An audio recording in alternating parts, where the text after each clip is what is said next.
Radio. Bonjour à toutes et tous, bienvenue dans cette nouvelle session Twitch. Aujourd'hui, on va parler stockage. Stockage au travers du prisme de la Z104.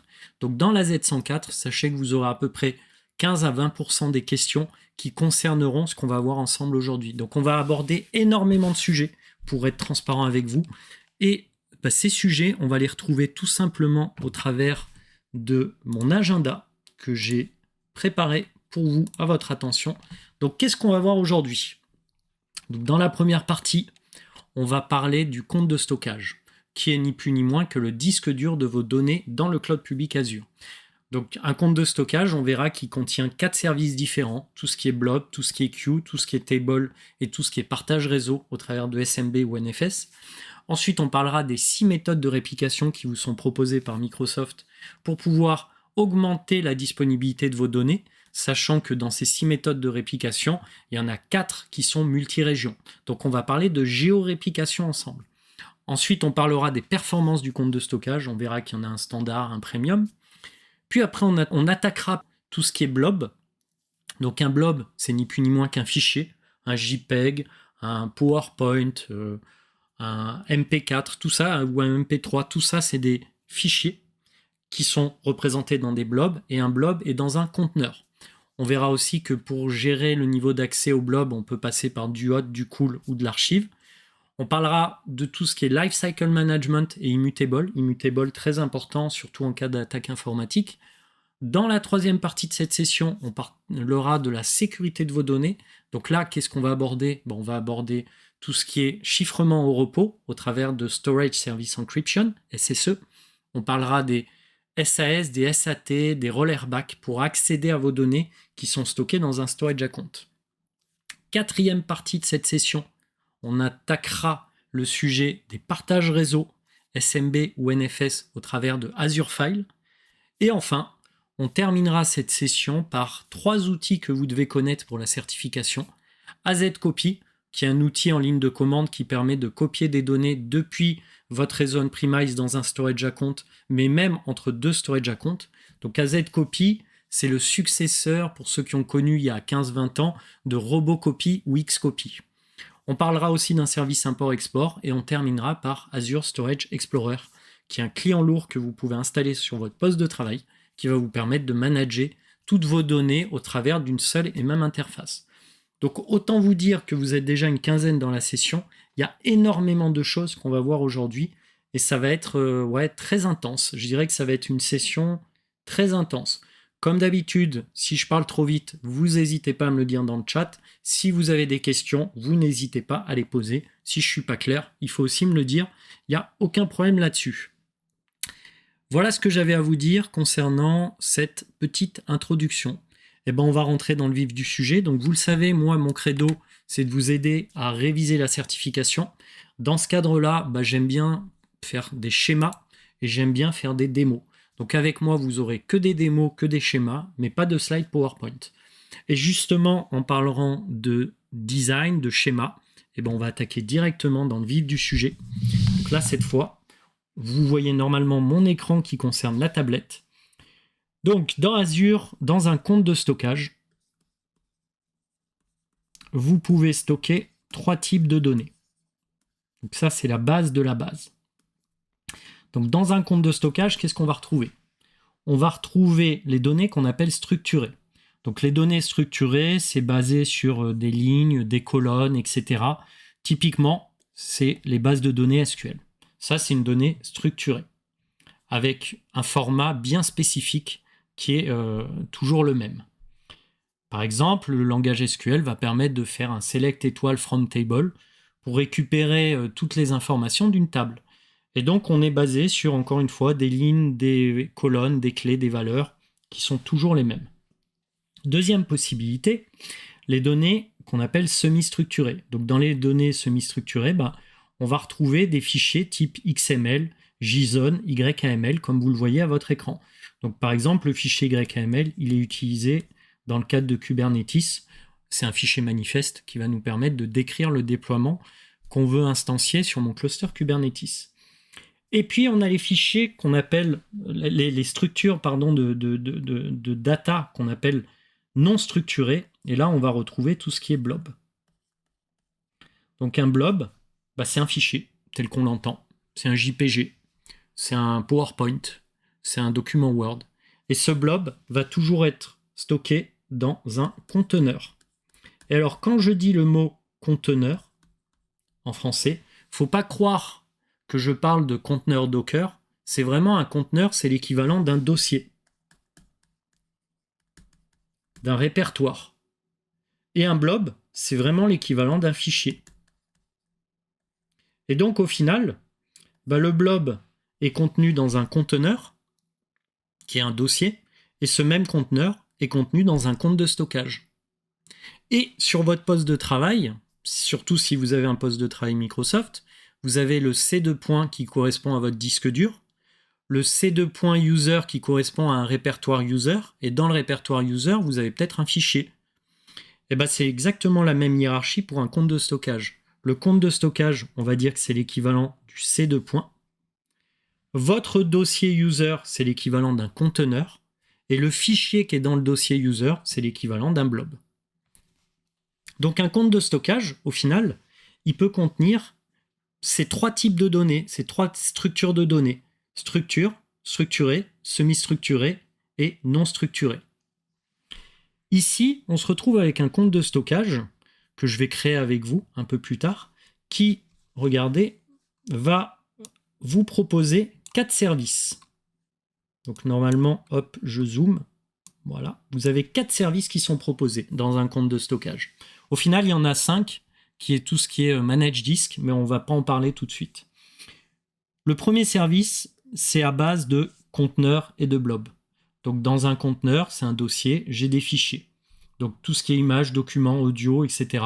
Même les logs d'activité de votre système d'exploitation, c'est ce qu'on appelle un service conteneur à base de blob. Deuxième type de service que vous allez retrouver dans un compte de stockage, tout ce qui est table. Donc table à base de clés, valeurs, SQL, etc. Donc les bases SQL, c'est des tables. Troisième service que vous allez retrouver dans un compte de stockage, là on parle de queue. Alors le queue, là l'exemple, ça va être par exemple, j'ai des images qui sont uploadées sur un site web, et au fur et à mesure qu'elles sont uploadées, je vais mettre un traitement pour qu'elles soient redimensionnées, pour qu'elles correspondent à mon site web. Donc mes images envoyées dans mon storage account, il va y avoir un process qui va les redimensionner automatiquement. C'est ce qu'on appelle une queue, une file d'attente. Plus il y a de files d'attente, et plus il peut y avoir de temps d'attente pour le traitement des images sur votre site web. Moralité, plus la file d'attente est faible, mieux c'est en termes d'expérience utilisateur. Et on a aussi le concept, par exemple, de first in, first out. La première image uploadée, c'est la première image qui va sortir redimensionnée. Donc ça, c'est la troisième méthode utilisable dans un storage account, troisième service utilisable à base de queue. Et la quatrième, c'est tout ce qui est Azure File. Donc là, c'est tout ce qui est partage réseau, partage SMB. Donc un partage réseau, c'est // le nom du compte de stockage, / le nom du partage, et vous allez pouvoir accéder en SMB ou même en NFS à votre compte de stockage au format Azure File. Donc c'est un service de partage réseau qui est managé par Microsoft. Nous, pour être transparent avec vous, ce que vous devez connaître pour l'assertif, c'est le 1 et le 4. Et c'est ce qu'on va voir ensemble. Donc on va voir tout ce qui est blob dans des conteneurs aujourd'hui, et on va voir tout ce qui est partage réseau au travers d'Azure File. Alors j'ai une question, peut-on monter un lecteur réseau sur un conteneur de type blob? Alors, oui, tu peux, si ton blob, c'est un VHD qui contient une machine virtuelle. Donc si tu as une machine virtuelle avec un VHD qui est stocké sous format blob dans un storage account, sur cette machine virtuelle, tu peux monter un partage réseau, un partage SMB, et ça marchera. Par contre, tu ne bénéficies pas du service PaaS. Si vraiment tu veux avoir un service managé dans Azure à base de SMB ou de NFS, alors c'est Azure File. Voilà pour la question qu'on vient de me poser. Donc à partir de là, vous avez ces 4 technologies qui sont proposées dans un storage account. Et ce qu'il faut savoir aussi au niveau du storage account, c'est que vous pouvez avoir des technologies qui sont dédiées à un storage account. C'est-à-dire que par défaut, quand vous créez un storage account, il est en storage V2. Alors c'est quoi le storage V2 ? C'est une technologie de storage account qui va contenir les 4 services dont je viens de vous parler. Donc on retrouve les services blob, les services file, les services queue et les services table. Donc c'est un storage account qui au final vous permet de gérer les fichiers structurés, non structurés et semi-structurés. Mais vous allez me dire, ouais, mais moi, par exemple, je veux faire que du traitement de fichiers, que de l'utilisation de fichiers, que du blob. Vous inquiétez pas, vous avez des services, des types de comptes de stockage qui sont dédiés à la gestion des blobs. Et là, dans ces cas-là, vous n'aurez pas la gestion des queues, des tables ou des partages réseau au travers d'Azure File. Vous n'aurez qu'un compte de stockage qui n'est là que pour héberger des blobs. Et puis vous pouvez me dire, ouais, mais moi, Philippe, je veux utiliser le compte de stockage que pour faire du partage réseau. J'ai pas besoin de tes tables, j'ai pas besoin de tes queues, j'ai pas besoin de tes blobs, je veux juste un partage réseau. Et dans ces cas-là, vous avez un service qui est dédié au partage réseau, donc un type de compte de stockage dédié au partage réseau qu'on appelle le file storage. Et alors vous allez me dire, ouais, mais c'est quoi la différence entre storage V1 et storage V2 ? Globalement, storage V1, c'est l'ancienne technologie qui est historique dans Azure. Vous en retrouverez plus normalement des storage V1. Et sachez qu'elle est beaucoup plus limitante, cette technologie, puisque par exemple, le type de réplication que vous avez sera différente. Vous aurez beaucoup plus de réplication à disposition dans un storage account V2 que dans un storage account V1. Moralité, choisissez toujours du V2, ne vous posez pas de questions. Pour du transfert de fichiers via SFTP, cela serait quel service le plus approprié ? C'est une très bonne question, Gauguin, et sache que depuis peu, je crois en preview, on vous propose de faire du SFTP sur un storage account au format blob. Donc a priori, tu peux vérifier sur ton moteur de recherche préféré, qui est bien entendu Bing et pas Google, mais on a annoncé ça il y a quelques temps, donc on peut maintenant faire du FTP sur un storage account au format blob. Voilà, j'ai vu ça passer il y a quelques temps. Tiens, il y a un de tes collègues qui le confirme a priori et qui a testé et que ça marche. Donc voilà pour ta question, Gauguin. Donc sachez que vous avez plusieurs types de comptes de stockage, que ces comptes de stockage peuvent être dédiés à une technologie ou être communs à toutes les technologies. Donc ça, je viens de vous en parler. Ça va vous permettre aussi, en fonction de la technologie du compte de stockage que vous allez choisir, d'avoir plus ou moins de réplication à disposition.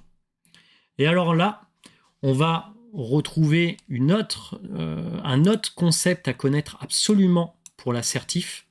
Donc là, on a vu qu'il y avait plusieurs comptes de stockage, que chacun avait une utilité bien particulière. Et maintenant, je vous demande de vous accrocher. On va parler des 6 méthodes de réplication dans un compte de stockage. Alors, je vous ai préparé un super schéma. Enfin, un super schéma, une super vue. J'espère que ça va être visible. Si c'est pas visible, vous me le dites. Alors, j'ai une question.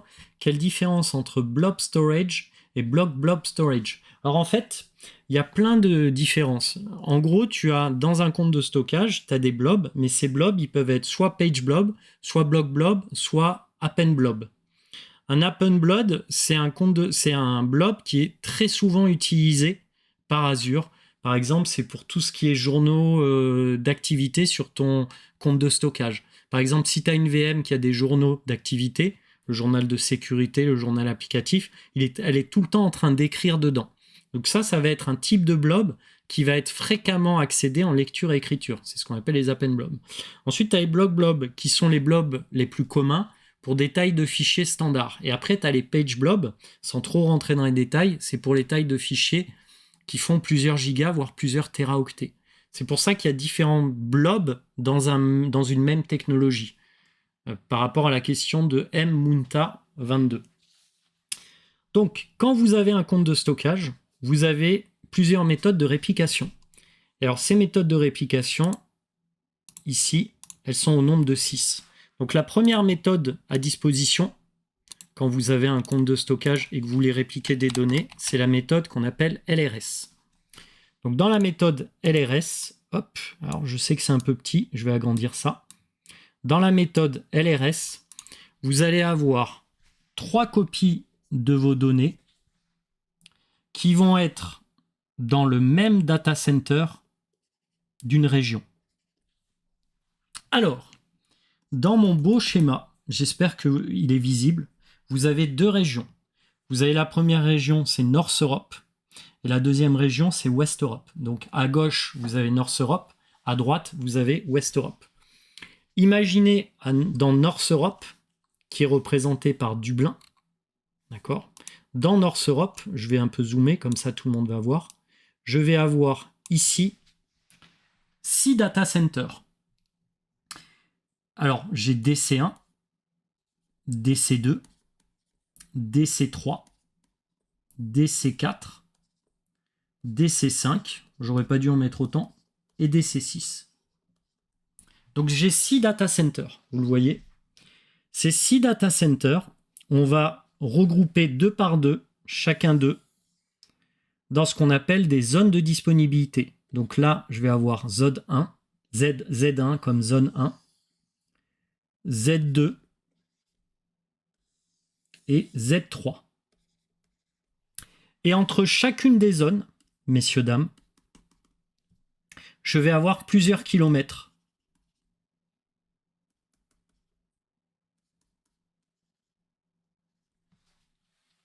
Donc, entre chacun de mes data centers, entre DC1 et DC2, les data centers sont collés. On va dire, ils sont vraiment proches les uns des autres. Mais entre DC1 et DC2 et DC3 et DC4, il y a plusieurs kilomètres de distance. Avec des routes coupe-feu, avec une redondance électrique, blablabla, etc. Donc en gros, mon propos, c'est de vous dire qu'au sein d'une même région Azure, North Europe, dans une même ville, qui peut être Dublin, on va regrouper les data centers qui sont proches les uns des autres dans ce qu'on appelle des zones de disponibilité, High Availability Zone. Il y a toujours 3 zones de disponibilité quand une région prend en charge les zones de disponibilité. Donc il y a toujours la Z1, la Z2 et la Z3. Zone 1, zone 2, zone 3.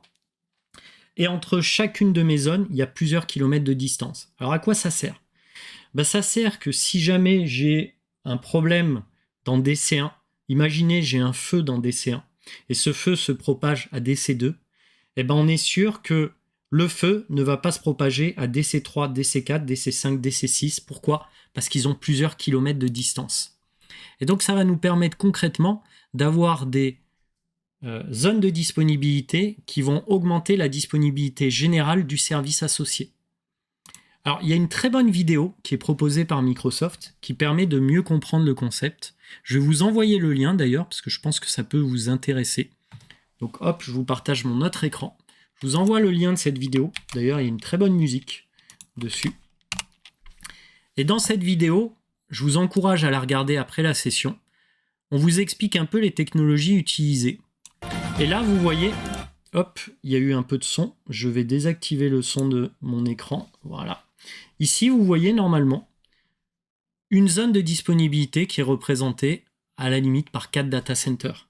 Donc là, j'ai le data center 1, j'ai le data center 2, j'ai le data center 3, j'ai le data center 4. Et ça correspond à une zone qu'on va appeler Z1. Et un peu plus loin d'ailleurs dans la vidéo, on va vous montrer, voilà, la même zone. Et là-bas, il y a une autre zone. Et donc, vous voyez, il y a peut-être 1 kilomètre avec des routes coupe-feu, etc. entre les deux zones de disponibilité. Ce qui va permettre que si un jour, on a une zone entière qui est tombée, imaginez, il y a une inondation, il y a un feu, etc. Les 3 zones de disponibilité ne seront pas forcément touchées par rapport à tous les mécanismes de redondance dont je vous ai parlé. Alors, j'ai une question dans le chat de Bolbolaz. Preview veut dire que le support est limité, autrement c'est un nouveau futur et Azure ne donne pas un SLA high. Alors ouais, Bolbolaz, quand un service est en preview, Microsoft n'a pas de SLA associé, c'est-à-dire qu'on ne va pas avoir de pénalité financière, pas d'avoirs qui vont être rétribués à nos clients en cas d'indisponibilité du service. Donc quand on a une preview, il n'y a pas de SLA associé, et deuxièmement, le support, il est en best effort. Il n'y a pas d'engagement de support de Microsoft. Donc c'est pour ça que quand vous avez un service qui est en preview, on vous déconseille de l'utiliser en prod, ce service. Et en règle générale, un service en preview est gratuit pendant toute la durée de la preview. Et quand le service, on décide de le mettre en ce qu'on appelle en General Availability, en disponibilité générale, sur l'intégralité de notre data center, dans nos régions, etc. Et ben dans ces cas-là, quand on le passe en General Availability, en règle générale, il y a un SLA qui est associé au service, surtout s'il est payant, ce service, il y a toujours un SLA. Et en plus de ça, ce service devient payant à tous nos clients. Voilà, donc je vous ai expliqué le concept de Preview versus General Availability. Donc là, je vous ai montré aussi en parallèle, j'ai répondu à la question, mais je vous ai montré en parallèle qu'ici, on avait une zone de disponibilité qui était représentée par 4 data centers. Et je vous conseille vraiment cette vidéo parce qu'elle est très très bien faite. Donc je vous ai envoyé le lien dans le chat. Alors pourquoi je vous raconte tout ça ? Je vous raconte tout ça parce que je vous ai dit qu'il y avait 6 méthodes de réplication de vos données. La première méthode, qu'on appelle la Local Redundant Storage, ou LRS, va copier votre donnée 3 fois de manière synchrone dans un data center d'une région. Vous ne choisissez pas le data center, c'est nous qui le choisissons, et on copie 3 fois la donnée dedans. Deuxième méthode de réplication, le ZRS. Alors hop, je vais même l'écrire, comme ça sera une vidéo hyper propre pour le coup. Donc là, hop, on va parler de ZRS. Donc dans le ZRS, ici, je vous l'agrandis un peu. Voilà. Dans le ZRS, toujours pareil, on va avoir 6 copies. Oula, on va avoir 6 copies de la donnée dans 3 copies de la donnée, je suis désolé, 3 copies de la donnée dans 3 data centers qui sont dispatchés dans 3 zones de disponibilité. Donc ça, c'est le ZRS. Donc dans le ZRS, j'ai toujours 3 copies de ma donnée, sauf que ces 3 copies sont dans 3 zones de disponibilité, et dans chaque zone de disponibilité, Microsoft a choisi un data center pour obtenir votre donnée, pour avoir cette donnée copiée, synchronisée. Donc ça, c'est ce qu'on appelle le ZRS, le Zone Redundant Storage. Troisième possibilité, c'est ce qu'on appelle le GRS, Geo Redundant Storage. Alors là, cette fois, on va partir sur 6 copies de la donnée, 3 copies en LRS dans un data center. Donc ici, j'ai 3 copies de ma donnée dans un data center de ma région primaire, donc en l'occurrence de Dublin, donc de North Europe. Tout ça en synchrone, bien entendu. Et puis après, je vais avoir 3 copies de ma donnée qui va être stockée en LRS dans ma seconde région. Et entre les deux, vous vous en doutez bien, c'est de l'asynchrone. Donc ça, c'est GRS. Donc en fait, le GRS, c'est quoi? C'est 3 copies de la donnée dans la région primaire dans un data center, par exemple DC1, en LRS, puis de manière asynchrone, 3 copies de ma donnée dans un autre data center, mais qui est dans une autre région. Et en l'occurrence, l'autre région, ça serait West Europe. Et ça serait une région qu'on appelle PER. Donc c'est une région qui est la région, on va dire, de bascule en cas de rupture de la normalité de North Europe. Donc quand vous créez un storage account en North Europe, la région de bascule c'est West Europe. Quand vous créez un storage account en West Europe, la région de bascule, donc le failover, c'est North Europe. Donc là on se retrouve dans mon exemple avec 6 copies de vos données dans 2 régions différentes. 3 copies en LRS en synchrone dans un data center de la première région, 3 copies en LRS en asynchrone dans un second data center de la seconde région. Troisième méthode de réplication, le GZRS. Et dans le GZRS, vous avez aussi 6 copies qui sont proposées pour vos données. Hop, comme ça vous voyez tous bien. Sauf que dans la première région, c'est du ZRS. Et ensuite, dans la seconde région, on va retrouver la même méthode que tout à l'heure. C'est-à-dire que dans la seconde région, vous allez vous retrouver en LRS. Et entre les deux, c'est de l'asynchrone. Donc, ici, en GZRS, 6 copies de vos données, 3 copies en ZRS de manière synchrone dans la région primaire, donc dans 3 zones de disponibilité qui correspondent à 3 data centers qui sont situés dans chaque zone de disponibilité, et 3 copies de la donnée de manière asynchrone dans la seconde région en LRS. Ça, c'est le GZRS. Et ensuite, vous avez 2 autres méthodes de réplication qui sont assez simples à comprendre, qui sont le RAGRS et le RAGZRS. Alors, quelle est la différence entre les deux? Donc, dans RA, il faut comprendre Read Access.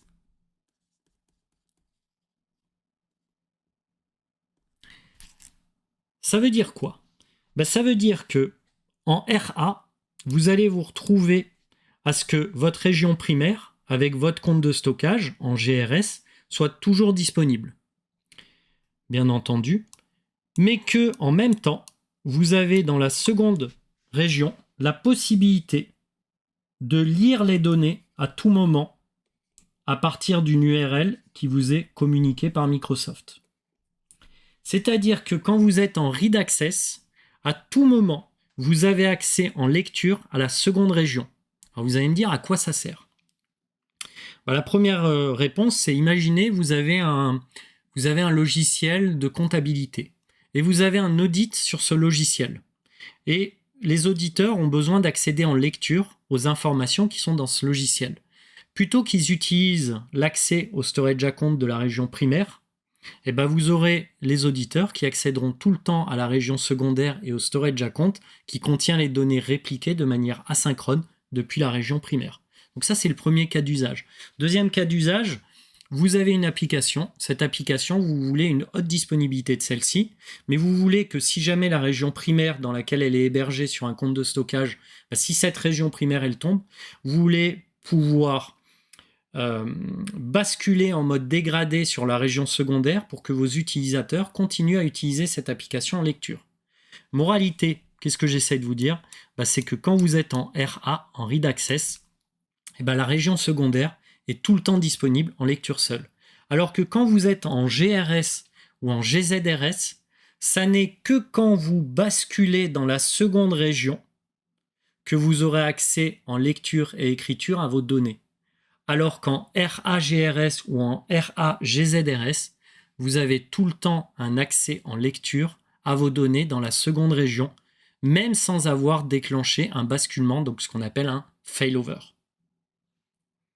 Et pareil, il faut savoir que quelles que soient les méthodes de réplication, vous pourrez faire un failback. C'est-à-dire que si la région primaire tombe, ce que vous allez faire, c'est que vous allez me dire, moi je bascule en région secondaire.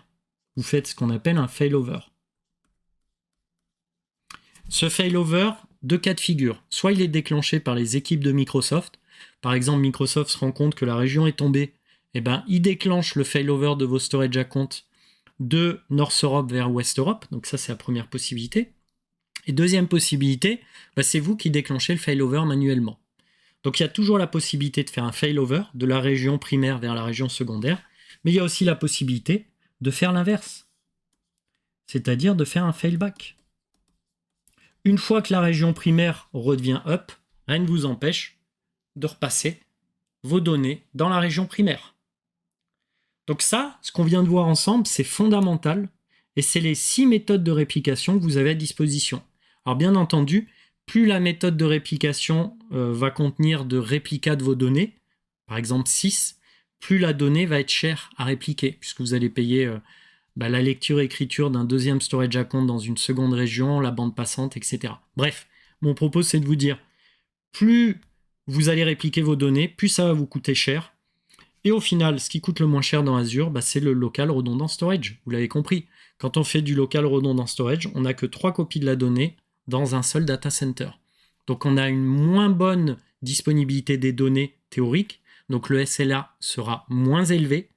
Pour autant, vous aurez un prix qui sera aussi plus faible par rapport à la donnée brute que vous allez stocker dans nos data centers. Voilà pour les aspects réplication. Eh ben, ça fait déjà pas mal de choses et vous voyez, ça fait déjà une demi-heure qu'on discute ensemble. Donc, va falloir que j'accélère presque. Allez, on continue. Peut-être qu'il y aura 2 sessions parce que je vous connais. Vous allez me dire, il fait faim, il est 7h, il est temps d'aller manger. Donc là, il est 6h10, on continue. Cette fois, on va parler du storage account. Donc pour créer un storage account, vous allez tout simplement dans le portail Azure et vous tapez storage account. Et là, vous choisissez un compte de stockage à créer. Alors, il faut savoir, pour la petite histoire, que le compte de stockage, il fait 5 pétaoctets. Voilà, donc je vous envoie le lien vers l'article, en l'occurrence, qui explique ça. Donc ça veut dire qu'à chaque fois que vous créez un compte de stockage, vous provisionnez 5 pétaoctets. Et pour la petite histoire, par abonnement et par région, vous pouvez stocker jusqu'à 250 comptes de stockage. Donc imaginez, il y a plus d'une 60aine de régions Azure par abonnement disponibles. Et sur chacune de ces régions, vous pouvez avoir 250 comptes de stockage avec 5 pétaoctets disponibles. Donc le calcul, si on devait le faire, c'est 63. Donc, enfin 60 et quelques le nombre de régions, fois 250 fois 5 pétaoctets. Et ça vous donne une idée du stockage que vous pouvez avoir par abonnement. En l'occurrence, ça vous coûte très cher en stockage, mais sachez que la réalité, elle est là.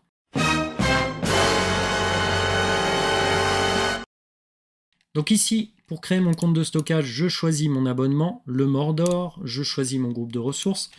Comme c'est un service pass, le compte de stockage, associé à ce service pass, je vais avoir un nom unique, donc un nom de domaine public. En fait, je vais avoir 4 noms de domaine publics qui vont être associés à mon service pass. blob.core.windows.net pour tout ce qui est blob. q.core.windows.net pour tout ce qui est file d'attente, table.core.windows.net pour tout ce qui est base de données SQL, donc données structurées, et enfin file.core.windows.net qui correspond au partage SMB. Donc ici, je vais créer un compte de stockage que je vais nommer SA comme Storage Account Demo Twitch. Je vais le créer en North Europe. Et ici, vous avez les différents mécanismes de redondance, les 6 méthodes. LRS, 3 réplications, GRS, 3 réplications, 6 réplications, ZRS, 3 réplications, GZRS, 6 réplications. Et ici, le read access qui permet pour GRS et GZRS d'avoir l'atteinte des 6 réplications dans 2 régions. Une primaire, lecture-écriture tout le temps disponible. Une seconde région, accessible toujours en lecture. Alors, très bonne question de Munta22. On me facture directement les 5 pétaoctets ou je suis facturé en fonction de ma consommation. Heureusement, Munta22, on ne vous facture que les données réellement stockées sur votre compte de stockage. Donc ça veut dire que si tu crées un compte de stockage et que tu mets 1 méga, tu seras facturé à 1 méga. Et si tu mets 5 pétas, ça va te coûter très cher, mais tu seras facturé à 5 pétas. Oui, par rapport à une autre question, Bolbolaz me pose la question, est-ce que le compte de stockage doit être unique sur toutes les régions? Tout à fait, il doit être unique sur toutes les régions. C'est-à-dire que le nom de domaine associé va être commun à toutes les régions Azure. Donc ça veut dire que si je veux créer le même compte de stockage dans une autre région, je ne pourrai pas. Et un autre client de Microsoft ne pourra pas créer le même compte de stockage dans une autre région. Pas possible. Même sur un autre abonnement, même sur un autre tenant, le nom est pris définitivement, Bolbolas. Il est lié à toutes les régions du globe pour tous les clients Azure. Donc personne ne pourra créer un compte de stockage, une fois que je l'ai créé, avec le même nom que moi. Alors ici, on vous dit qu'il y a la performance du compte de stockage qui peut être soit en standard, soit en premium. Alors quelle est la différence entre les deux? Globalement, le premium, c'est du SSD, c'est pour une faible latence et beaucoup d'IOP par seconde. Donc concrètement, si vous avez besoin de performance, vous choisirez du premium, mais ça coûte plus cher. Si vous n'avez pas forcément besoin de performance, le standard suffira largement. Donc moi d'ailleurs, je vais le laisser en standard. Et puis une fois que j'ai choisi ça, j'ai plus qu'à créer mon compte de stockage. Donc là, Azure, dans quelques instants, m'aura créé un compte de stockage avec, encore une fois, comme je vous l'ai dit, une logique de je suis en standard Et j'ai choisi une réplication, j'ai choisi un nom unique, j'ai 4 noms de domaine qui vont être associés à mon compte de stockage. Normalement, ça prend quelques secondes à créer un compte de stockage. On va voir ça, allez, une dizaine de secondes, mais vous voyez là, il a bientôt terminé.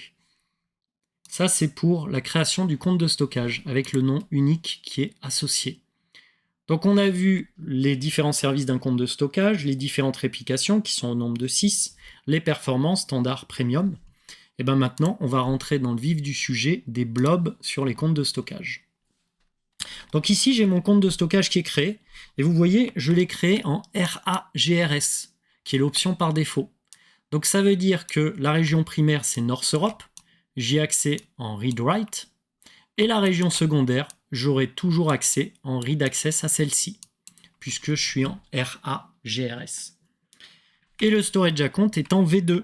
V2 étant la possibilité qui m'est offerte d'avoir les 4 services dont je vous ai parlé à disposition, à savoir le service blob, représenté par conteneur, les services partage réseau, les services queue et les services table. Nous, ce qui va nous intéresser dans cette session, et vous aurez des questions dessus à l'assertif, c'est tout ce qui est conteneur, blob et partage réseau à base de file share. Donc, on va rentrer dans le vif du sujet sur les conteneurs. Donc un conteneur, rappelez-vous, c'est quoi? Un conteneur, c'est ni plus ni moins qu'un dossier ou un répertoire dans lequel je vais mettre des blobs. Quand je crée un conteneur, je peux donner son niveau d'accès. Alors pour faire simple, le premier niveau d'accès privé, ça veut dire que pour pouvoir accéder aux blobs qui sont dans le conteneur, je dois montrer patte blanche.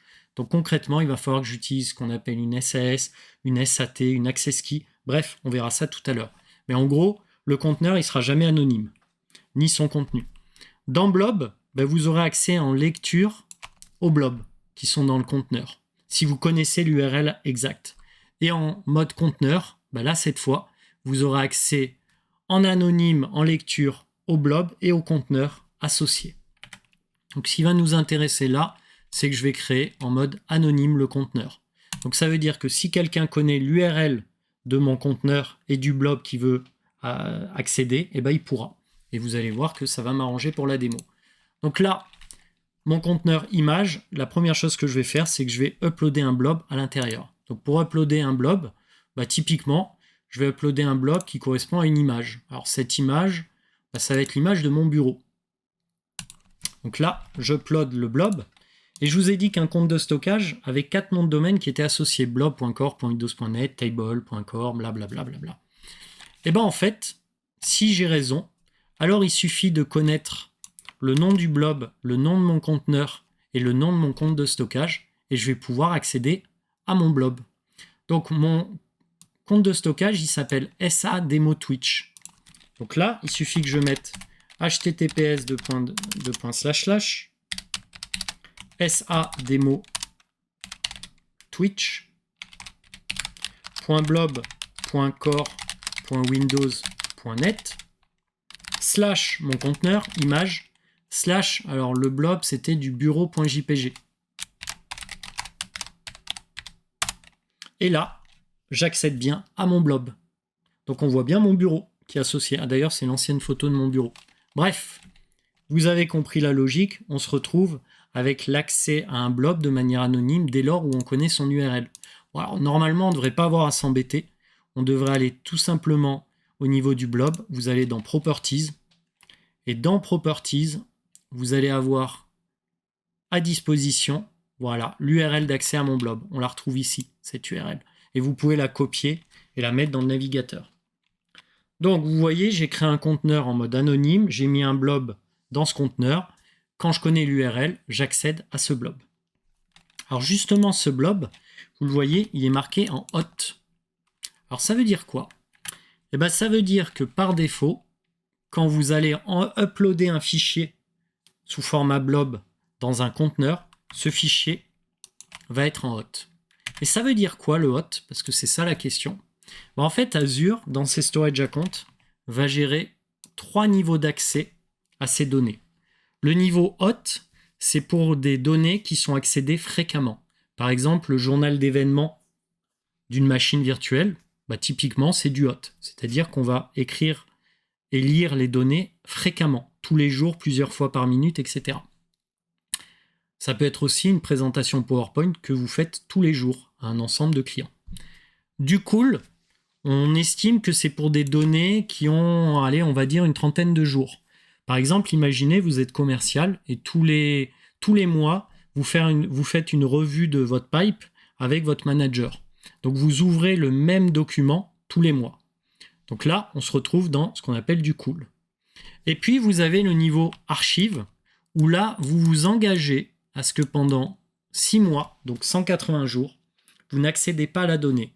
Et dans le cadre de l'archive, Microsoft va prendre votre blob et va l'archiver. Donc il faut imaginer un robot qui va archiver votre blob.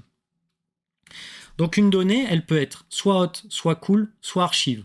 Un blob peut être soit hot, soit cool, soit archive. Il ne peut pas être les trois.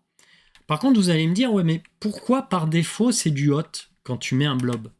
Et en fait, tout à l'heure, quand j'ai créé un storage account, au moment de sa création, vous pouvez définir, voilà, ici, vous allez pouvoir définir si ce storage account, il est en hot ou en cool. Et par défaut, c'est du hot. Ça veut dire que par défaut, quand vous allez mettre un blob sur le storage account, il va être stocké au format hot. Mais rien ne vous empêche de créer un storage account au format cool.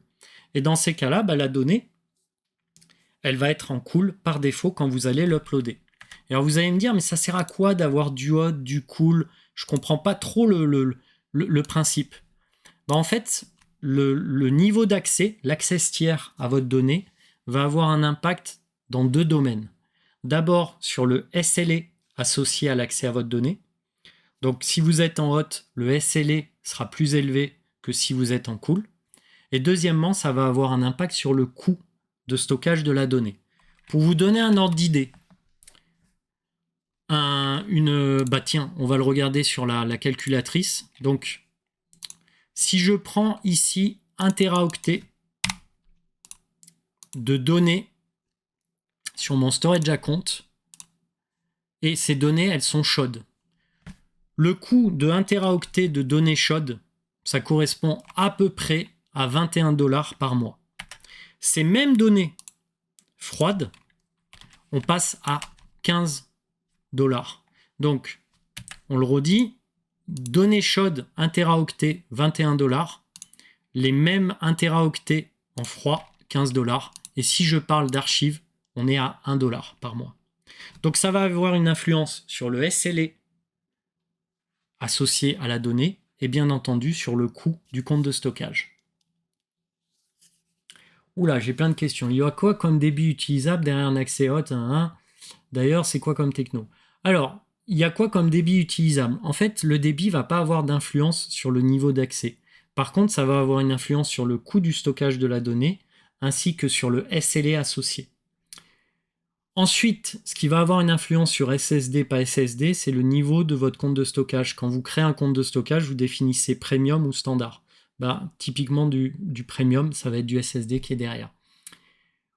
Autre question, les données blob, c'est semi-structuré ou non structuré? Les données blob, c'est du semi-structuré, Munta 22. Ce que j'ai disais au début. C'est des données semi-structurées. Non structurées, excuse-moi. Je ne sais pas pourquoi je t'ai dit semi-structuré. Oubliez ce que je viens de dire, c'est une erreur. Les données blob, c'est des données non structurées. Je répète, les données blob, c'est des données non structurées. J'essaierai de couper ça au replay, mais je ne suis pas sûr d'y arriver. En tout cas, voilà, désolé, je me suis trompé. Donc ici, on a une donnée qui est en hot. À tout moment, cette donnée, vous pouvez changer son niveau d'accès pour mettre du cool. Et dans ces cas-là, elle va coûter moins cher. Et si vous mettez de l'archive, Microsoft va archiver votre donnée. C'est-à-dire qu'elle ne sera plus accessible directement. Pour pouvoir y accéder à cette donnée qui est archivée, il faudra la réhydrater. Et comment je réhydrate une donnée? Donc vous voyez, là, elle est en archive. Je clique sur Change Tier et je passe de archive à hot ou de archive à cool. Sans ça, je ne pourrais pas accéder à la donnée.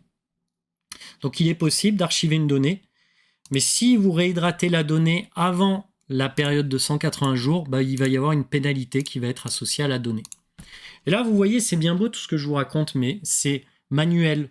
Il faut que manuellement, je fasse un bouton droit, que je change le tiers, que je mette du blob hot vers du cool, etc. C'est lourd à porter et à maintenir au quotidien. C'est pour ça qu'on vous propose d'utiliser la fonctionnalité qu'on appelle Lifecycle Management. En fait, la gestion du cycle d'accès à vos données peut être automatisée. Ici, je vais créer une règle qui va dire que je pars de blobs qui sont hot et je les mets en archive. Donc je vais créer une règle qui va automatiser ce processus de changement du statut hot au statut archive. Et là, je vais dire, si les données n'ont pas été modifiées depuis 60 jours, alors, donc si les blobs n'ont pas été modifiés depuis 60 jours, alors je passe les blobs en archive. Et à partir de là, ça va me permettre d'automatiser la gestion des blobs en fonction des niveaux d'accès. 30 jours pour du cool, plus pour de l'archive, et du hot, on dit que c'est inférieur à 30 jours. Donc sur un hot et cool, il y a le même débit utilisable en non premium, mais pas le même SLA. Ouais, tout à fait. Ça n'a pas d'influence à ma connaissance sur le débit associé. À vérifier, mais je ne crois pas. Par rapport à ta question. Voilà pour Lifecycle Management. Donc ça permet d'automatiser le niveau d'accès. Ensuite, ce qu'il faut que vous connaissiez pour l'assertif, c'est ce qu'on appelle l'immutable. Alors ça, c'est vachement intéressant. Quand vous allez sur un conteneur, par exemple sur le conteneur image, vous avez ici Access Policy. Et dans Access Policy, vous avez Immutable. Et en gros, vous avez deux types de stratégies immutable proposées par Microsoft. Alors d'abord, c'est quoi l'immutable ?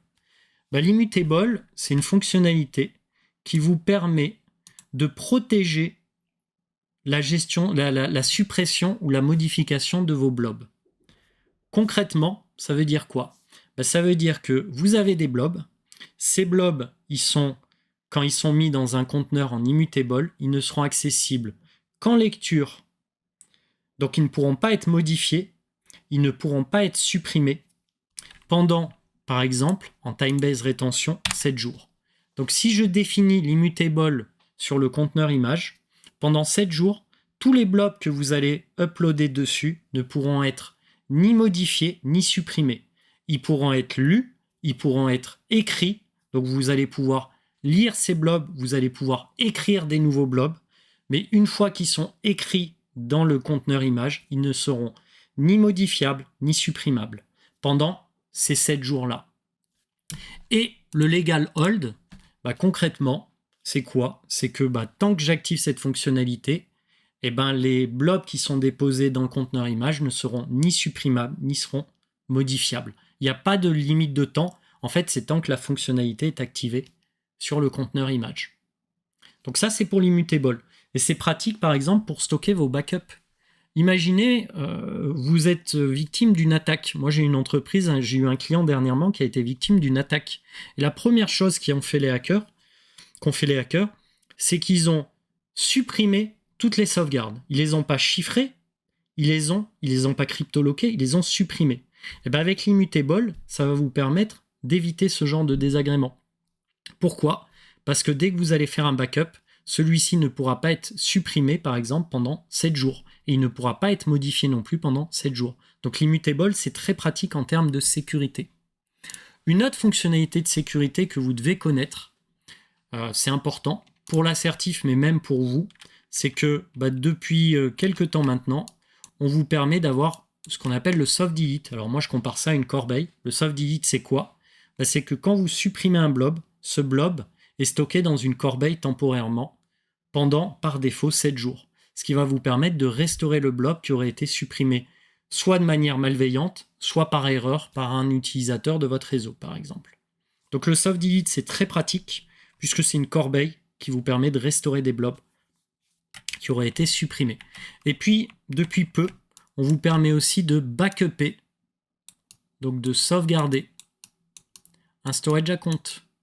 Enfin, un storage account. Si je devais être très précis dans mes explications, on ne sauvegarde pas un storage account, on sauvegarde des blobs dans un storage account. Si vous regardez la doc, on vous dit qu'on fait ça au niveau blob.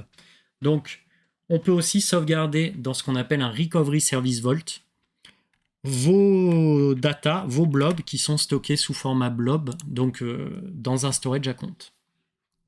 Donc on a parlé du soft delete qui est la corbeille, on a parlé du backup dans un recovery service vault de vos blobs dans un storage account. Sachez aussi que toutes les données d'un storage account sont chiffrées au repos au travers d'un service qu'on appelle SSE, Storage Service Encryption.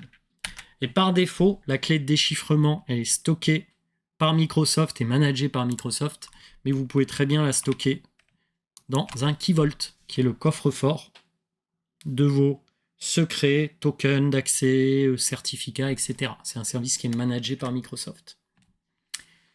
Donc le SSE, c'est le chiffrement au repos. Alors pour celles et ceux qui ne connaîtraient pas ce que c'est que le SSE, le chiffrement au repos, c'est quoi? En fait, c'est que vos données, quand elles ne sont pas utilisées, elles sont chiffrées.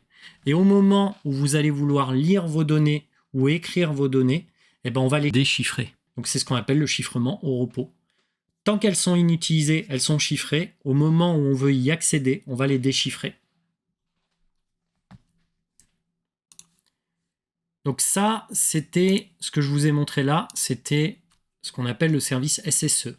On a vu aussi, donc par rapport au programme, on a vu le SSE, on a vu l'immutable, le life cycle, on a vu le niveau d'accès. Maintenant, on va parler de SAS, d'SAT et de modèle AirBack. De AirBack pour accéder à vos données. Alors, première chose à connaître, pour accéder à vos données dans un storage account, ce qu'il faut savoir, c'est qu'il y a plusieurs méthodes.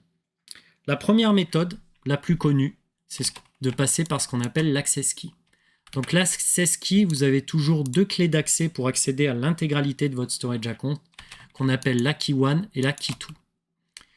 Donc la key 1, en gros, ça c'est la méthode bourrin, la première méthode, de passer par une clé d'accès. Pourquoi?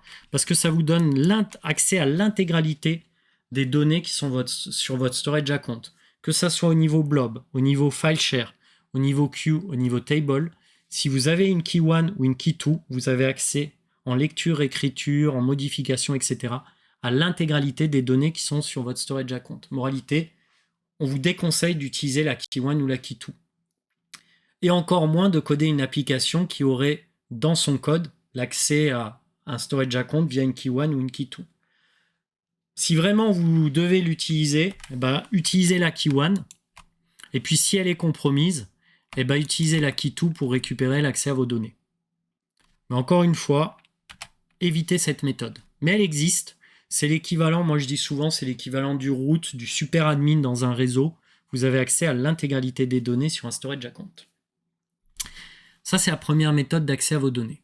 Deuxième méthode qui est un peu plus sécurisée, ce qu'on appelle la Shared Access Signature, SAS. Donc la SAS, Shared Access Signature, cette fois, vous allez partager un service et non plus l'intégralité de votre storage account. Donc par exemple, je vais partager le service blob, tout ce qui est conteneur, avec tel niveau d'accès.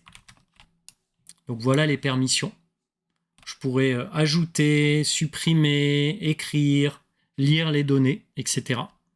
Et je pourrais le faire pendant cette plage horaire, depuis tel IP, sur tel protocole.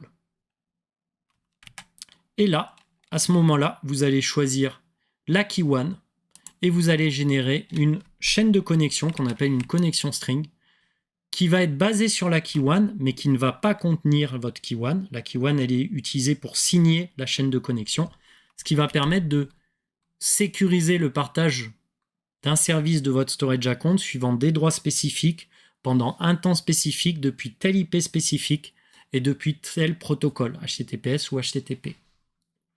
Les données sauvegardées dans RSV sont automatiquement répliquées vers d'autres data centers ou régions où il faut aussi activer la réplication. C'est une excellente question, Munta22. Il faut savoir que les données d'un RSV sont par défaut stockées en GRS, en Geo-Redundant Storage. Donc ça te permet de faire par exemple du cross-region restore pour tout ce qui est VM. Mais donc pour répondre à ta question, par défaut, un Recovery Service Vault stocke vos données en GRS. Donc ça veut dire entre deux régions paires. Bien entendu. Donc c'était une excellente question. Donc ça, c'est ce qu'on appelle la SAS, par rapport à ce que je disais jusqu'à présent. Ensuite, troisième méthode, vous avez un conteneur et vous voulez partager l'accès à ce conteneur.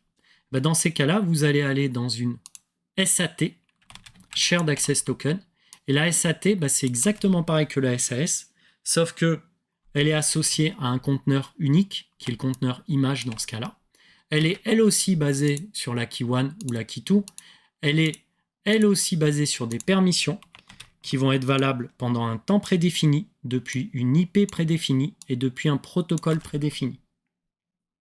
Et là, vous voyez, il y a une petite case à cocher. Vous allez pouvoir déléguer le renouvellement de la SAT à celui à qui vous fournissez son accès. Et il pourra le faire une fois. Donc, par exemple, si la date est expirée et qu'il a encore besoin d'accéder à votre storage account, il va pouvoir renouveler la SAT une seule fois. Donc ça, c'est la troisième méthode. Quatrième méthode, imaginez, je ne veux plus partager le conteneur image, je veux partager le blob. Et au niveau du blob, on va retrouver exactement la même chose que la SAS ou la SAT, mais vraiment au niveau du blob.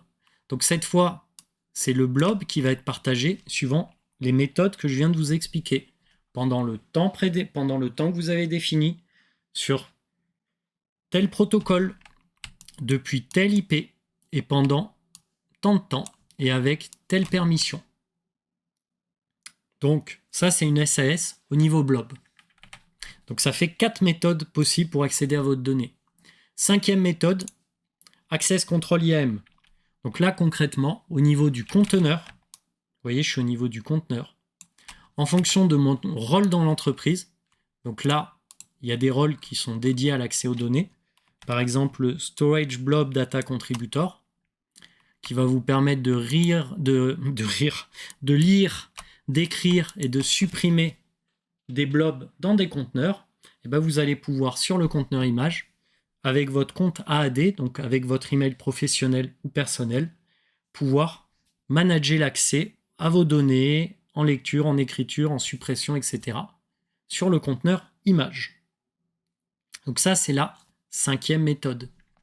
Autre méthode possible, cette fois, au niveau du compte de stockage, on va retrouver l'Access Control IAM. Donc là, au niveau de mon compte de stockage, je vais pouvoir là aussi donner accès à des emails ou à des groupes qui sont dans l'AAD en fonction des rôles qui sont proposés par défaut par Azure. Donc c'est la sixième méthode qu'on voit ensemble pour accéder à vos données. Est-ce qu'il y a des questions ?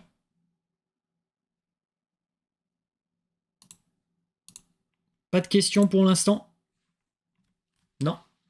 Donc là, on a vu ce qu'était une SAS, une SAT, on a vu ce qu'était le modèle Airback dans l'Access Control IAM, on a vu le SSE, Storage Service Encryption, qui vous permet de chiffrer au repos vos données.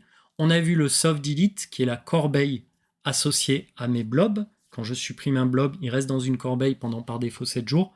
Et on a même vu qu'on pouvait backuper un storage account dans un Recovery Service Vault. Autre chose à voir ensemble, qui est dans le sujet, tout ce qui est Azure File. Donc ici, je vous ai dit que dans un storage account, vous aviez 4 services.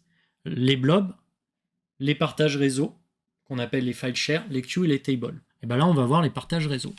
Donc première chose à savoir sur les partages réseau, c'est que par exemple, je vais en créer un qui va s'appeler VIP. Et ce partage réseau, VIP, il va être stocké dans mon storage account au format PAS. Donc concrètement, à partir de ce partage réseau, ici, on va avoir la possibilité de le mapper avec mon poste de travail. Alors, cette machine n'a pas accès à mon partage réseau. Pourquoi elle n'y a pas accès ? Tiens, c'est marrant ça. C'est l'effet démo. Est-ce qu'il y aurait une sécurité nouvelle qui a été créée pour ne pas avoir accès au partage réseau sur un storage account ? Tac, tac, tac, tac, tac. Alors, on va essayer avec un autre storage account. Et cette fois, en espérant que ça marche mieux, c'est peut-être une nouvelle fonctionnalité qu'on va découvrir ensemble. Vous voyez ?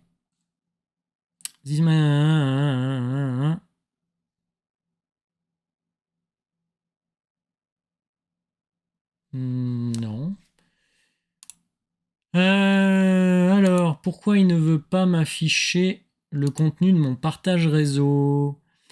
Pourquoi il ne veut pas m'afficher le contenu? Je devrais le voir pourtant, le contenu. Bon, on va réessayer. Là, j'ai créé un partage réseau qui s'appelle VIP. Et je vais, en cliquant sur Connect sur ce partage réseau, pouvoir choisir une lettre de lecteur qui va être associée à mon partage VIP.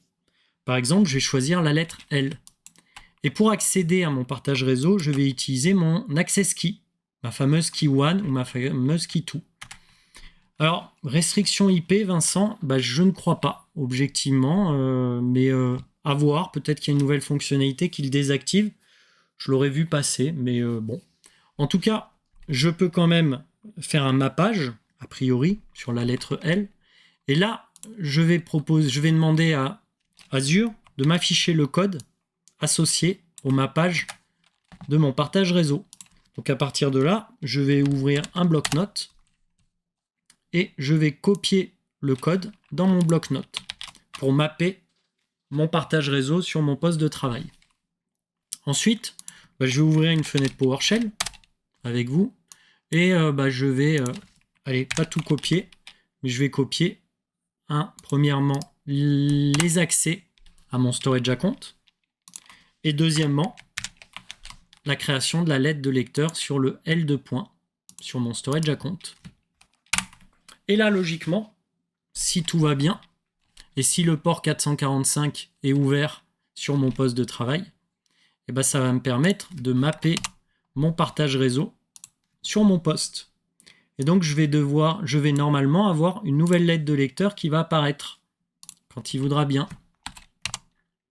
Vous savez que cette démo, je l'ai faite des centaines de fois et ça a toujours marché. Et bien entendu, aujourd'hui, avec vous, ça ne marche pas. Alors, the network resource type is incorrect. Pourquoi il me dit que c'est incorrect? Allons bon.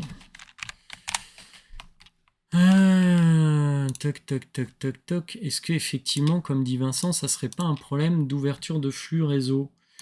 Ça me paraît quand même bizarre, mais pourquoi pas? Est-ce que ça serait pas ça? Non. Encryption. Non. Réseau ouvert partout. Peut-être dans configuration. On va regarder ensemble, hein, vous voyez. C'est un bon exemple. On regarde les options. Non, pourtant j'ai aucune option qui bloque ça. Ça me paraît étrange. C'est l'effet démo, comme on dit. On va réessayer quand même avec une lettre de lecteur. Par exemple, la lettre de lecteur P. Hop. Allez. Je réessaye sur mon poste de travail. Sinon, je ne pourrais pas vous montrer ce soir que ça marche. Parce que c'est pas l'intérêt de la session de dépanner les éventuels problèmes. Mais j'aurais bien aimé quand même vous montrer que ça fonctionne parfaitement. Normalement, ici, ça devrait passer.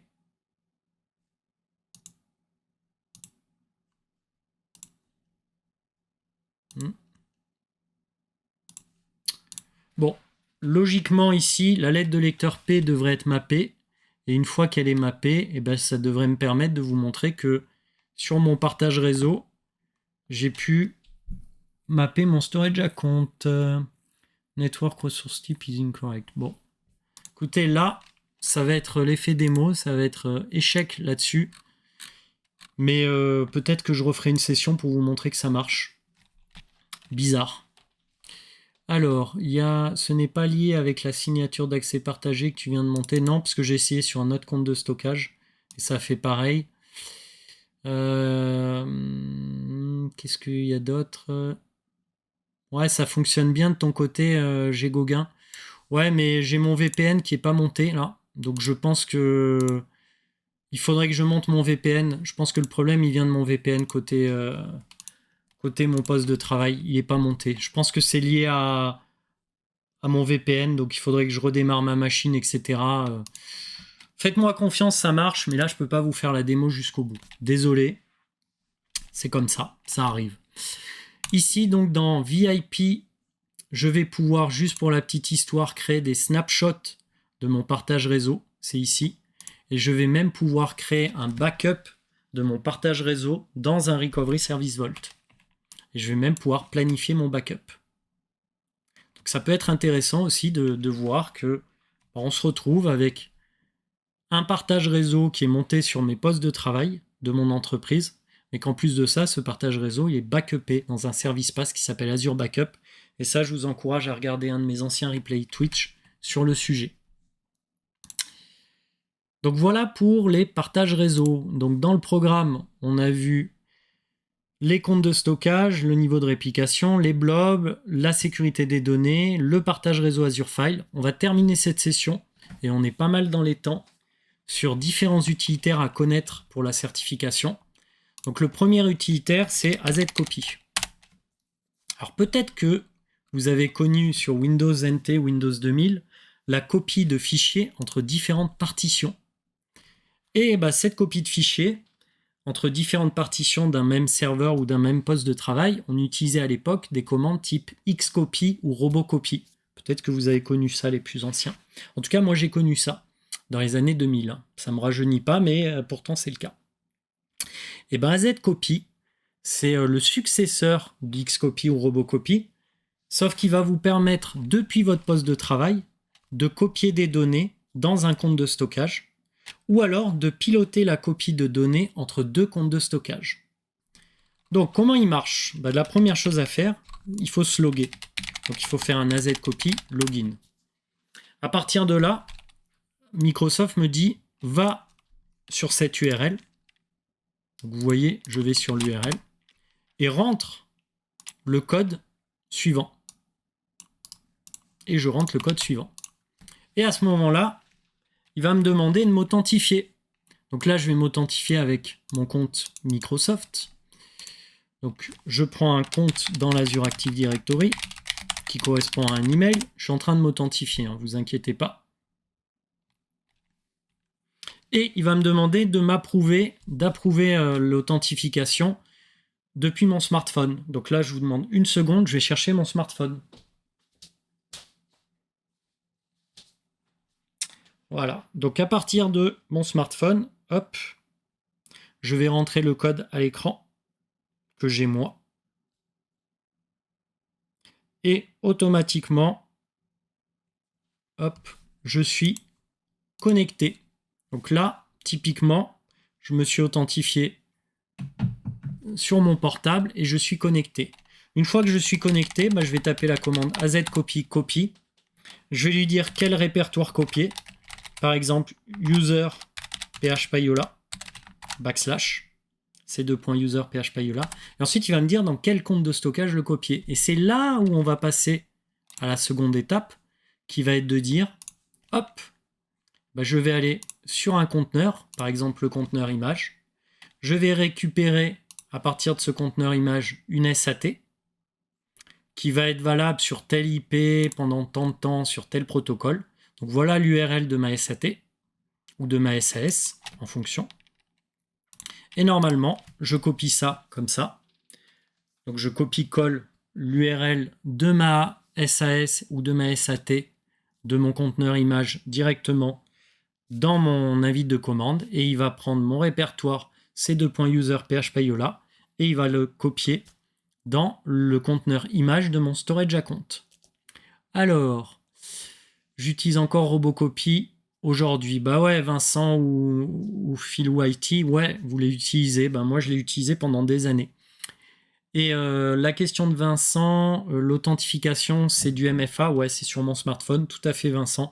Et c'est du MFA, du Multi-Factor Authentication. Donc, c'est une sécurité supplémentaire. Donc là, je vous ai montré qu'en tapant cette commande, je vais pouvoir copier les données de mon poste de travail dans Azure. Donc ça va être vachement pratique si on se retrouve avec une grande quantité de données à copier. Alors ce qui est pas mal avec ça, c'est que Azure va faire un hash des données à copier sur mon poste de travail. Puis une fois qu'il aura copié les données dans mon storage account, il va refaire un hash des données copiées. Il va comparer les deux hashes. Et si les deux hashes sont identiques, c'est que les données ont bien été copiées. Et juste pour la petite histoire, là je copie de mon poste de travail vers Azure, mais sachez que vous pourriez faire la même chose entre deux storage accounts. Donc là, imaginez, j'ai un storage account qu'on appelle toto.blob.core.windows.net. Je veux copier les données de mon storage account Toto vers mon storage account SA Demo Twitch. Et ben, en tapant cette commande, ça fonctionnera. Bon, bien entendu, il faudrait que je génère une SAS ou une SAT sur Toto, mais ça fonctionne. Et donc ça permet par exemple de copier des données au format blob entre deux storage accounts qui sont dans deux régions différentes.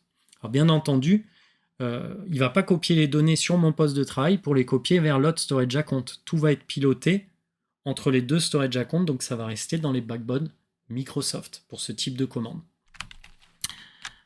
Un autre point aussi à connaître à propos d'AZCopy, pour l'assertif, vous avez parmi toutes les options, vous devrez connaître l'option Sync. Donc l'option Sync, c'est quoi? C'est une option qui va permettre, lorsque vous allez l'activer, elle va surveiller la dernière date de modification de vos fichiers, cette option-là. Et si un fichier a été modifié, elle va déclencher la copie du fichier, par exemple de votre poste de travail vers un compte de stockage ou entre deux comptes de stockage.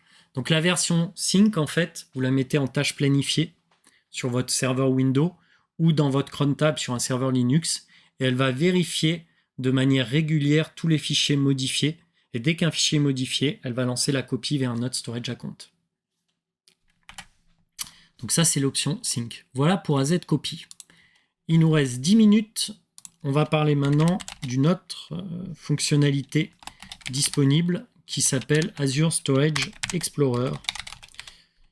Voilà. Donc ça, c'est un client lourd que vous devez télécharger. Il est gratuit. Il est valable sur Linux, Windows et sur macOS, tout comme AZCopy. D'ailleurs, AZCopy est disponible sur ces 3 OS différents. Donc là, le principe, c'est que vous allez vous loguer à partir d'un compte dans Azure Storage Explorer et qui va agréger sur tous les tenants auxquels vous avez accès tous les abonnements associés au tenant. Et pour chaque abonnement, on va se retrouver, regardez, pour chaque abonnement, on va se retrouver avec l'intégralité des storage accounts qui lui sont associés. Donc là, on va retrouver sur mon abonnement Le Mordor tous les comptes de stockage, y compris mon storage account SA Demo Twitch. Et à partir de là, je vais pouvoir développer ce storage account, avoir accès à ces 4 fonctionnalités, Blob, File, Queue, Table. Et si je vais par exemple dans Blob, on va retrouver voilà, mon conteneur image, et dans ce conteneur image, mon blob bureau.jpg. Je vais pouvoir lancer des actions comme télécharger le fichier, l'ouvrir, le supprimer, faire un undelete si j'ai du soft delete, changer le niveau d'accès, réhydrater la donnée, récupérer une SAS, etc. En fait, tout ce que je vous ai montré jusqu'à présent, vous l'avez directement comme option ici. Et alors vous allez me dire, ouais, mais pourquoi on n'utilise pas le portail Azure? Parce que Storage Explorer, le principal avantage, c'est qu'il est disponible pour tous vos comptes de stockage, dans tous vos abonnements, dans tous vos tenants.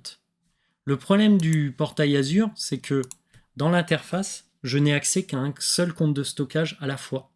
Avec Storage Explorer, vous avez accès à tous vos comptes de stockage, dans tous vos abonnements, dans tous vos tenants. Donc c'est très pratique quand vous manipulez de la donnée. Mais ça nécessite, encore une fois, vous l'avez compris, d'installer le client lourd, Azure Storage Explorer. Dernier service qu'on va voir ensemble avant de clôturer cette session aujourd'hui. Donc je ne sais pas combien vous êtes encore, vous êtes une dizaine à suivre encore cette session. Donc le dernier service auquel je voulais faire référence aujourd'hui avec vous, c'est le service import-export. Alors, imaginez demain, vous avez plusieurs téraoctets de données à transférer dans Azure. Et ces téraoctets de données, vous n'avez pas la bande passante nécessaire. Ce qu'on va vous proposer, c'est de créer un service qu'on appelle import. Et dans ce service import, qu'est-ce que vous allez faire? Vous allez choisir le groupe de ressources, vous allez choisir la région de destination, par exemple France centrale. Et ça va vous permettre de générer une tâche qui va vous permettre d'envoyer un disque dur dans nos data centers, enfin là où sont stockés nos data centers, donc par du DHL, par du... Alors il y a DHL, il y a Bon, bref, il y a plusieurs transporteurs possibles. Vous prenez votre disque dur, vous copiez les données dessus. Une fois que vous les avez copiées dessus, vous les chiffrez à l'aide d'un outil qu'on appelle WAI import-export, qui est ni plus ni moins qu'un BitLocker managé. Donc en gros, il va chiffrer vos données sur votre disque, vous envoyez par DHL ou un autre transporteur le disque auprès de Microsoft, donc par exemple dans nos data centers à Dublin, à Amsterdam, à Paris, etc. Nous, dès qu'on a reçu le disque, on va importer les données du disque au format blob ou au format file. Donc la tâche d'import, elle vous permet d'importer les données au format blob ou au format file. Donc file étant partage réseau. Mais imaginez demain, vous faites de la réversibilité. Vous en avez marre d'Azure, vous voulez passer chez un concurrent. Ou alors vous voulez exporter vos données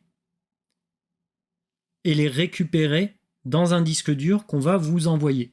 Parce que vous voulez avoir une copie de ces données dans vos data centers, dans votre réseau on-premise. Et bien là, vous allez créer cette fois une tâche qu'on appelle d'export. Donc dans la tâche d'export, c'est un peu différent parce que vous n'allez pouvoir exporter que des données au format blob. Et pour pouvoir exporter ces données dans un disque dur, eh ben, il faut que vous nous envoyiez le disque dur. Donc le principe, c'est que dans la tâche d'import-export, on peut mettre jusqu'à 1 Tbit. Vous allez pouvoir exporter vos données au format blob sur un disque dur que vous nous aurez préalablement envoyé et que vous aurez là aussi chiffré à l'aide d'un utilitaire qui est l'équivalent d'un BitLocker. Ce qui fait que pendant que les données sont envoyées, elles sont toujours chiffrées. Et nous, quand on va recevoir les données, on va pouvoir les déchiffrer quand c'est une phase d'import. Et dans ces cas-là, on va pouvoir les injecter au format blob ou au format file.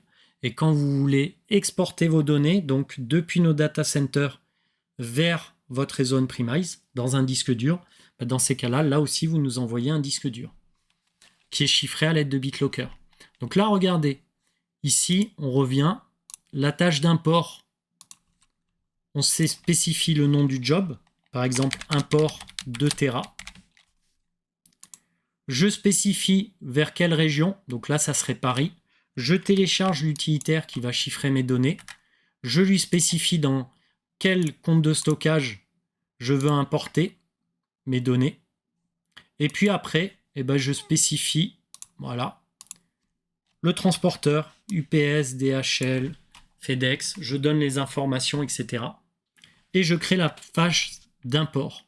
Et donc là, j'envoie mon disque dur chiffré avec mes données à importer dans mon storage account que j'ai spécifié ici, le fameux storage account que j'ai utilisé avec vous aujourd'hui.